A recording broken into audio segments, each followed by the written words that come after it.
गर्भवती बकरी। कृष्णापुरम गांव में एक बकरी पालने वाला रामू रहा करता था। उसके पास बहुत सारे बकरियां थे। वह उस गांव में एक अकेला ही बकरी का दूध बेचता था। रामू रोज सुबह और शाम बकरियों को लेकर चराने पास ही एक जंगल में लेकर जाता था।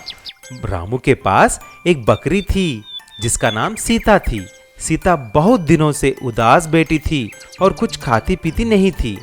तभी रामू ने गांव के वैद्य को बुलाया और सारी बात बोला। अरे वैद्य जी, मेरी सीता कुछ दिनों से कुछ खा भी नहीं रही है और उदास बैठी है, जरा देखो तो। ठीक है, मैं अभी देखता हूँ। अरे रामू, मुबारक हो, सीता अब गर्भवती है, इसीलिए वह उदास बैठी है। अगर तुम इसका देखभाल ठीक से करोगे तो वह फिर से अच्छी हो जाएगी। तब से रामू सीता की अच्छी देखभाल करने लगा। एक दिन जब रामू सभी बकरियों को लेकर चराने के लिए जंगल गया, तभी सीता घास की तलाश में कुछ दूर आगे निकल जाती है। रामू उसे बुलाता है, लेकिन वह बिना सुने आगे निकल जाती है। इतने में वहां पर बहुत जोर से बारिश होने लगी। तभी रामू सभी बकरियों को लेकर घर आ जाता है, लेकिन आते ही उसे पता चलता है कि सीता वहां पर नहीं है। वह तुरंत उसे ढूंढने जंगल वापस जाता है, लेकिन वहां पर सीता नहीं थी। इतने में सीता को जंगल में एक कसाई वाला दिखाई देता है और ऐसा सोचता है, अरे ये बकरी इधर कैसे? ये तो गर्भवती भी लगती है। मैं इसे लेकर जाता हूँ। जब ये बकरी को जन्म देगी तब मैं इन दोनों को काट कर बेच डालूंगा।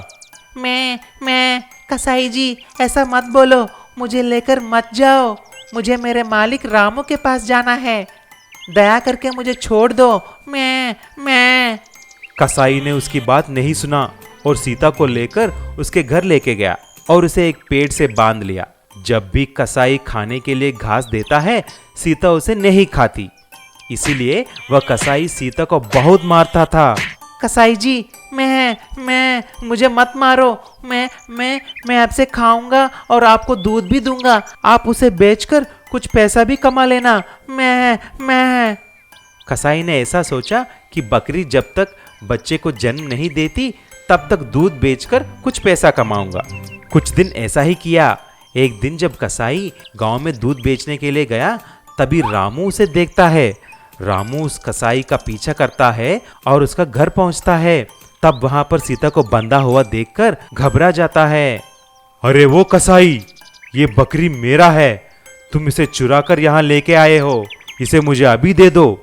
अरे तुम कौन हो? ये बकरी मेरा है, ये मुझे जंगल में मिली है। मुझे अच्छी तरह पता है कि ये बकरी तुम्हें कहाँ और कैसे मिली है। अभी तुम मुझे मेरे सीता को नहीं दिया तो अंजाम बहुत बुरा होगा। तभी वह कसाई घबराकर सीता को दे देता है और उस तरह सीता और रामू खुशी खुशी घर चले जाते हैं। कुछ ही दिन में सीता एक सुंदर सी बकरी को जन्म देती है। दो शैतान चूहे। बबलू की एक छोटी सी किराने की दुकान थी। गांव के सभी लोग ज्यादातर उसी से अनाज खरीदा करते थे। बबलू की दुकान बहुत अच्छी चल रही थी। अचानक एक दिन दुकान में बैठे बैठे उसकी नजर बोरियों के पीछे गई। उसने देखा दो बड़े बड़े चूहे एक के पीछे दूसरा भाग रहा है। अरे ये क्या, इतने बड़े बड़े चूहे मेरी दुकान में क्या कर रहे हैं? भाई मेरा तो बड़ा नुकसान हो जाएगा। मैं इन चूहों को आज ही भगा देता हूँ, कहीं मेरा अनाज तहस नहस न कर दें। बबलू अंदर जाकर दुकान में देखता है कि जगह जगह अनाज की बोरियां फटी पड़ी हैं और उनमें से अनाज गिर रहा है। हे भगवान, ये सब कब हुआ? इतना सारा नुकसान कर दिया इन चूहों ने। मुझे कुछ करना होगा। जल्दबाजी में बबलू ने एक डंडा उठाया और दोनों चूहों के पीछे दौड़ लगाने लगा, मगर इस बात का कोई असर नहीं हुआ। थक हार कर बबलू अपनी जगह पर आकर बैठ गया। हे भगवान, ये क्या अनर्थ हो गया? मेरी दुकान में इतने बड़े बड़े चूहे। अरे ग्राहक देखेंगे तो मेरे यहाँ से सामान लेना भी बंद कर देंगे। मुझे कुछ करना होगा। भला इन चूहों को मैं कैसे पकड़ूं? क्या बात है भाई साहब, आप बहुत परेशान लग रहे हैं। अरे कुछ नहीं, बताइए, हो सकता है मैं आपकी कुछ मदद कर सकूं। अरे भाई, किसी को कहना मत, 2 बड़े बड़े चूहे मेरी दुकान में घुस गए हैं। अब तुम ही बताओ, इन चूहों को यहाँ कैसे रहने दूं? आज मैं घर कैसे जा सकता हूँ? मुझे समझ नहीं आ रहा, इन चूहों को दुकान से कैसे बाहर निकालूं? इन शैतान चूहों ने मेरी दुकान की हालत खराब कर दी है। अरे भाई साहब, परेशान मत होइए, मैं आपको एक तरकीब बताता हूँ। तरकीब? कैसी तरकीब? चूहों को बड़े बड़े मोतीचूर के लड्डू बहुत पसंद हैं। आप अगर इन्हें रोज एक मोतीचूर का लड्डू देंगे तो ये केवल उसे ही खाएंगे और आपके अनाज की रक्षा भी करेंगे। क्या कह रहे हो दोस्त? मैं बिल्कुल ठीक कह रहा हूँ। बबलू ने ठीक वैसा ही किया। उसने एक बड़ा सा मोतीचूर का लड्डू चूहों के लिए रख दिया और उन्हें कहा, अरे तुम जो भी हो, ऐसे ही लड्डू रोज रखूंगा।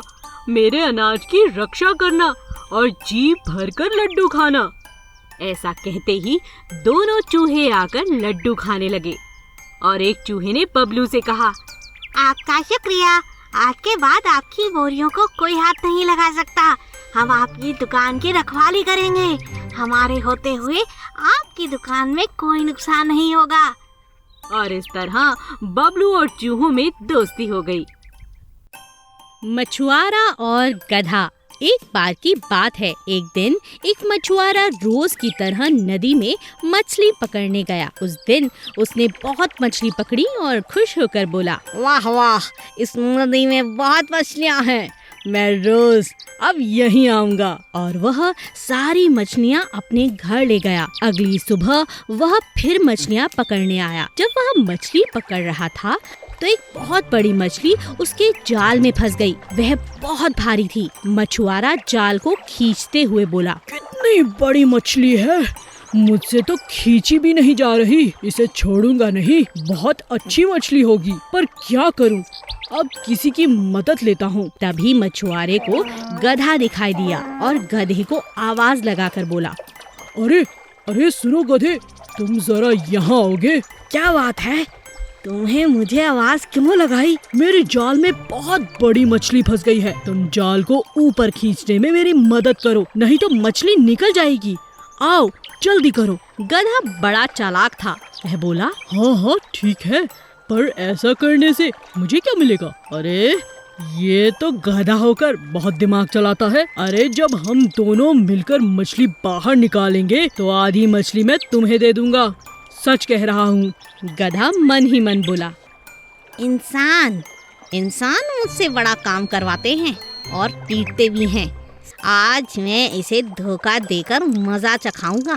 गधा मान गया और मछुआरे की जानबूझकर मदद करने लगा। तभी गधे ने अपनी टांग से मछुआरे को नदी में फेंक दिया और मछली जाल से बाहर निकल गई। गधा भी वहाँ से भाग निकला।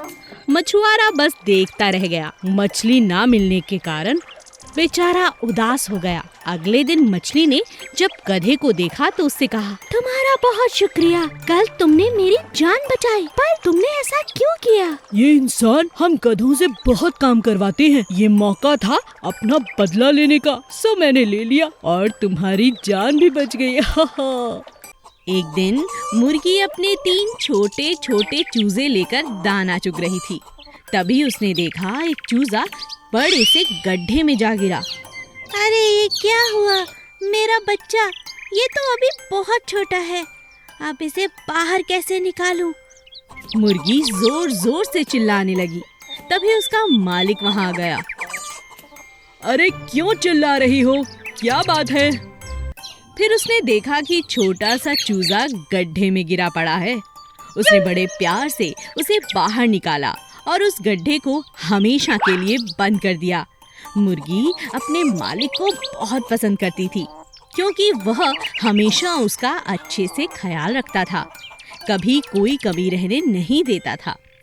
एक दिन मुर्गी के मालिक ने मुर्गी से कहा, मुझे पैसों की बहुत जरूरत है, क्या मैं तुम्हारे चूजे बेच सकता हूँ? तुम्हें बुरा तो नहीं लगेगा ना? मुझे पैसों की बहुत ज्यादा जरूरत है मुर्गी।